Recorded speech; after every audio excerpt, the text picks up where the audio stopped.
Imagine this, one of the best-selling artists of all time, a man whose voice filled stadiums, started his life in a place where families couldn't even afford dinner. Kenny Rogers wasn't born into fame or fortune. He was born into struggle. Houston, Texas, 1938. A broken-down housing project where survival meant more than dreams. His family was so poor that some nights dinner was nothing but peanut butter sandwiches, because that's all they had. But here's the shocking part. Those housing projects were meant for white families only, built right on top of homes taken from families of color. Kenny grew up in a world where he saw injustice every single day, and he was right in the middle of it. He was the fourth of 8 children crammed into a tiny apartment. His mom, Lucille, worked long hours as a nurse's assistant. His dad, Edward, swung a hammer as a carpenter, but money never lasted long. Kenny would later admit, "We weren't just poor, we were nutritionally deprived." As a kid, he worked any job he could find. Sweeping floors in a hat shop for $9 a week, bussing tables in a hotel, anything to bring in a few coins. And yet, while other kids his age were dreaming about escaping Houston, Kenny was sneaking into theaters and talent shows, already chasing something bigger. At just 11 years old, he shocked the audience by winning a local talent contest. Nobody thought much of it at the time, but that moment was the spark that would ignite one of the most powerful voices the world had ever heard. But poverty wasn't his only enemy. Inside his own home, another battle was brewing, and this one cut even deeper. Behind the music, behind the awards and the fame, there was a boy who grew up watching his father drink himself away. Kenny's father, Edward, was a carpenter, hardworking, yes, but also a man crushed by life after World War II. Jobs were scarce, bills stacked high, and instead of finding hope, Edward found the bottle. For little Kenny, this wasn't just painful, it was terrifying. He grew up watching his father stumble through the door at night, watching the man who was supposed to protect the family slip further and further into addiction. That shadow haunted Kenny for the rest of his life. And here's something shocking. Kenny Rogers never touched alcohol. Not a sip. Not once. Why? Because he was terrified he'd become just like his father. He carried the fear that addiction lived inside his blood, waiting to ruin him the way it ruined Edward. But the deepest wound wasn't the drinking. It was the silence. Kenny would later confess that he never truly understood his dad. He never asked why he drank, never got the answers he craved, and when Edward died, that mystery went with him. Kenny admitted years later, "It breaks my heart that I didn't know that before he passed away." That guilt, that haunting silence, followed Kenny his entire life. But here's the twist. Instead of letting it destroy him, Kenny used it. He poured every ounce of pain into his music. And that's why when people heard him sing about heartbreak, regret, and love, they believed it, because it was real. But even with that pain burning inside him, Kenny was about to face another heartbreak, one that almost ended his career before it even began. By the time Kenny Rogers hit his late 30s, most of the music industry had already written him off. "Too old for country music," they said. "Not marketable, not worth the risk." Imagine dedicating your entire life to chasing a dream, only to be told it's too late. That's exactly what happened to Kenny. He had been through jazz bands, folk groups, and solo attempts that fizzled before they even caught fire. The Bobby Doyle Trio, a start, the New Christie Minstrels, another try. Then came the First Edition, his first real taste of fame. Their hit, Just Dropped In, To See What Condition My Condition Was In, gave him a name, but it wasn't enough. Rejection didn't stop him.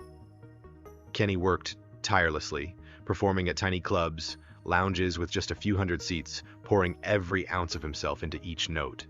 He was fighting not just for success, but for survival, because music was his escape, his lifeline, the only place he could turn his childhood pain into something powerful. And then, the unthinkable happened. He met producer Larry Butler. Together, they recorded a song called Lucille. It wasn't just a hit, It was a phenomenon. Kenny's deep, soulful voice finally got the recognition it deserved, and the Grammy Award he won for it was proof that perseverance against all odds could rewrite destiny. But this victory was just the beginning.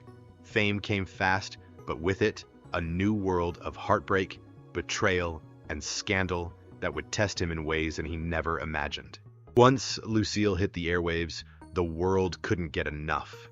Kenny Rogers was everywhere, on the radio, in magazines, on television.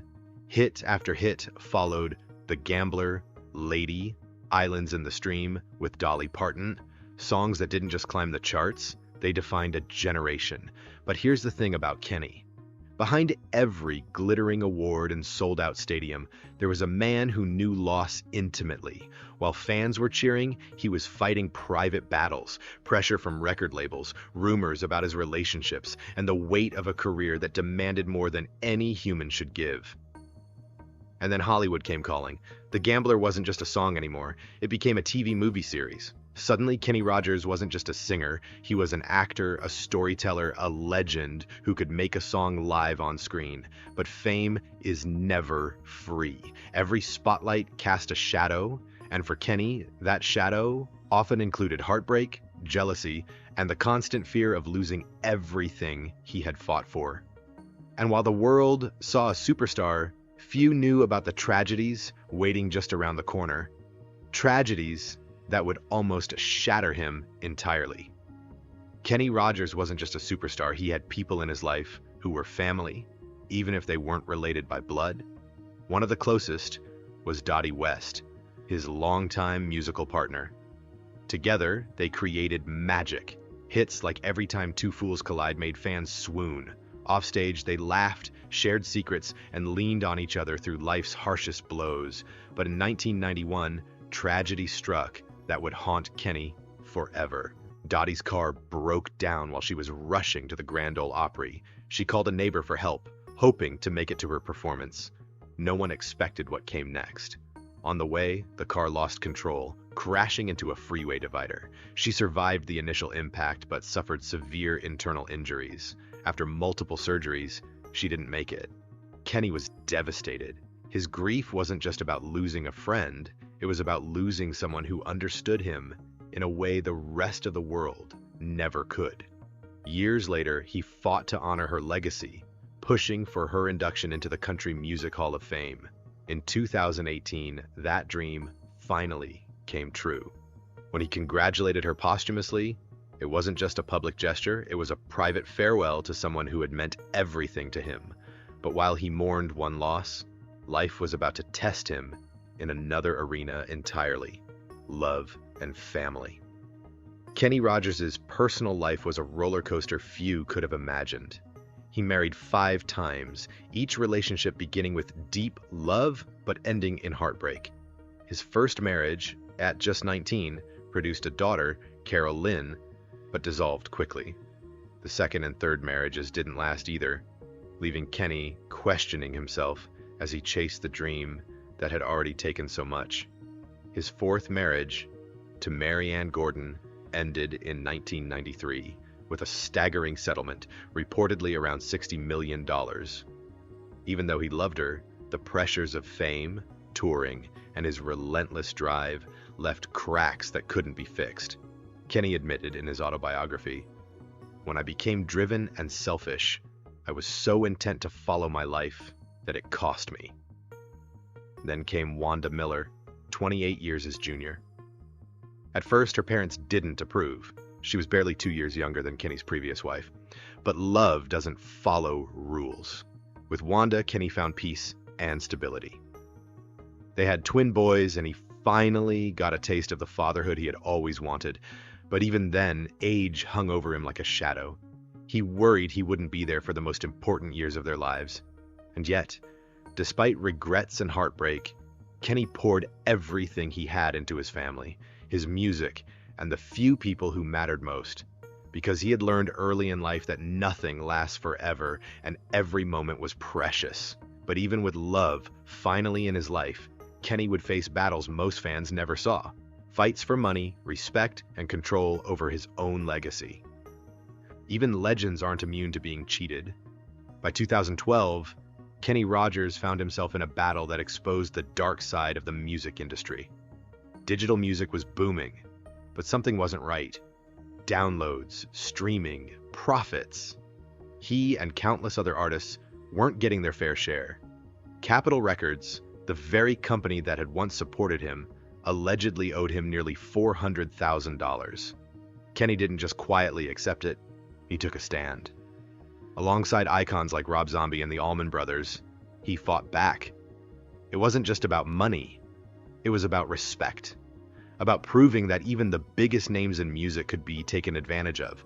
For a man who had overcome poverty, personal loss, and heartbreak, this was another fight he couldn't ignore. And yet, through all the lawsuits, courtrooms, and industry battles, Kenny kept his composure. He showed the world that true legends don't just survive, they fight, they endure, and they demand to be seen for everything they've earned. But even as he fought battles off stage, the hardest challenge of all was coming. A battle he couldn't win with money or fame. The battle against time itself. By 2017, after more than 50 years on stage, Kenny knew it was time to step back. His farewell tour was meant to celebrate his life, but his body had other plans. Health struggles forced him to slow down, leaving fans to wonder, was it serious? Rumors spread like wildfire, but the truth was simple. He was human. And then in March 2020, the music world went silent. Kenny Rogers passed away peacefully at 81, surrounded by his family. The world mourned. Social media exploded with tributes, from fans to fellow artists. Lionel Richie performed Lady at the Grammys, Dolly Parton shared memories, and the legacy of a man who had overcome so much became crystal clear. Behind the awards, the fame, and the record-breaking hits was a man who had fought poverty, heartbreak, loss, and industry betrayal. A man who had loved fiercely, regretted deeply, and never stopped giving. And while Kenny was gone, his music, songs that carried pain, hope, and life lessons, remained immortal. And the truth is, Kenny Rogers' story isn't just about music, it's about resilience, about fighting when the world says you can't, and about leaving a mark that will never fade. Even after Kenny Rogers left this world, his presence didn't fade. His music continues to echo across generations, from sold-out stadiums to quiet living rooms. Songs like The Gambler, Lucille, and Lady aren't just hits. They're life lessons wrapped in melodies, stories of heartbreak, love, and perseverance that people carry with them every day. Family remained central to his legacy. His sister Sandy shared sweet, funny, and heartfelt memories, reminding the world that behind the superstar was a brother, a father, and a friend. From helping siblings with background vocals to sharing laughs over milk jugs in the kitchen, these intimate glimpses show the man behind the music, a man whose heart was as big as his voice. Even the toughest moments, the loss of Dottie West, the failed marriages, the battles for fair pay, didn't define him. They fueled him, they made him human, and that humanity is what keeps fans connected decades after his first hit. Kenny Rogers' story isn't just about fame, money, or awards. It's about resilience in the face of poverty, heartbreak, and betrayal. It's about fighting for what's right, for family, for friends, and for yourself. It's about chasing dreams even when the world tells you they're impossible. From a young boy surviving on peanut butter sandwiches in Houston to a global music legend, Kenny's journey is a masterclass in perseverance.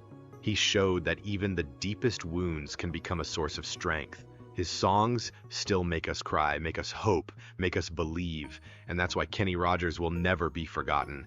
Because legends aren't just remembered for what they did, they're remembered for how they made us feel. So the next time you hear the soulful voice of Kenny Rogers, remember, behind that music was a man who lived, loved, struggled, and triumphed like no other. And his story is still inspiring the world today.